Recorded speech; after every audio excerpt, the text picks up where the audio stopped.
ఉంది. గాంధీ గారు రండి.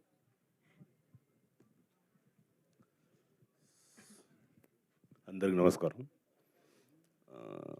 ఆదిత్య ఆదిత్య గురించి చెప్పాలి, ఏం చెప్పాలన్నా నేను. ఆదిత్య అనుకునేవాడు ఇతను పెద్ద ఆర్ట్ డైరెక్టరు, అతను ఎట్లా అప్రోచ్ చేయాలి, సినిమాలు చేసి బిజీగా ఉంటాడు కానీ ఫస్ట్ అతని మనసులో బాగా పెద్ద సందేహం ఉండేది. ఓ రోజు ఇలానే ఒక 2-3 టైమ్స్ కాల్ చేశాడు కానీ కలవలేకపోయాను. లాస్ట్ ఓ రోజు కలిసాం. కలిసినప్పుడే ఎప్పుడైతే కథ చెప్పాడో ఐఎమ్ రియలీ లే బ్రో, నేను చేస్తున్నా ఇది, లే ఖచ్చితంగా ఇది నేను చేస్తున్నాను. ఎందుకంటే ఇది 90s, నేను కూడా 90sలో పెద్ద అది ఏమంటారు సార్ అది దగ్గర రాసేస్తారు. 90sలో అవన్నీ నేను నా లైఫ్లో ఏం జరిగింది అంటే కంటిలో కనబడుతుంది మనోడు చెప్తుంటే.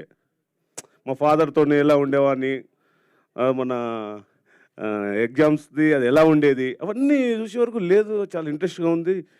ఇంటర్వెల్ బ్లాక్ వరకు చెప్పాడు. బ్రదర్ నాకు ఒక 10 minutes కావాలి టైం అన్న. బయటికి వెళ్ళి మళ్ళీ వచ్చా. ఆ తర్వాత పూర్తి చెప్పినప్పుడే నా లైఫ్లో జరిగినాయి, మా ఇంట్లో ఏం జరిగింది, నేను మా సిస్టర్తో ఇలా ఉండేవాడిని, మా బ్రదర్తో ఇలా ఉండేవాడిని, మా ఫాదర్తో ఇలా ఉండేవాడిని. మా మదర్ కూడా ఎప్పుడు ఉప్మానే వేసేది ఇంట్లో. మేము కాకుండా వేరే చేస్తే బాగుండేది కదా అంటే అప్పుడు మా అమ్మ, మీరు పెద్ద రాజుల వంశం, మీకు అన్నీ కాదని మా మదర్ అనేది. అవన్నీ బాగా నచ్చాయి. దానికి తోడు ఒక శివన్న, ఇంకా అన్న గురించి చెప్పేది ఏం లేదు, అందరికీ తెలుసు. తర్వాత వాసుకి మేము, తర్వాత kids, they have done great. కానీ మళ్ళీ ఒకసారి 90sకి వెళ్తాం దీనివల్ల. అంటే 90s వాళ్ళు ఉన్నారా? Yeah done.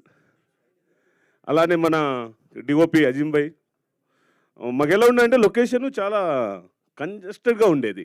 దాన్ని ఎలా చేయాలి, ఎలా డిజైన్ చేయాలి అంటే లేదు బ్రో ఇలా వెళ్దాం అని ఆ విధంగా. అలాగే మన సురేష్ బొబ్బిలి గారు, గుర్తుపట్టలేకపోయాను అన్న మ్యూజిక్ విషయంలో కానీ.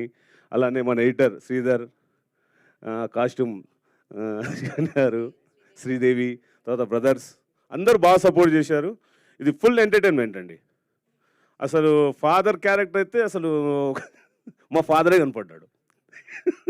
మా ఫాదర్ ఇదే, సాయంత్రం వస్తే హోంవర్క్, తర్వాత ఎగ్జామ్స్ వచ్చి చెక్ చేయడం, ఇవన్నీ చాలా ఉన్నది. ఇంత మంచి ఆపర్చునిటీ ఇచ్చినందుకు నవీన్ మేడారం గారు, అలాగే ఈ టీవీ విన్ బ్యాచ్కి థ్యాంక్స్ అండి. Thank you. Thank you Gandhi గారు, thank you so much. Thank you. నా కొంచెం మాట్లాడడం. అవును, ఫస్ట్ గాంధీ గారు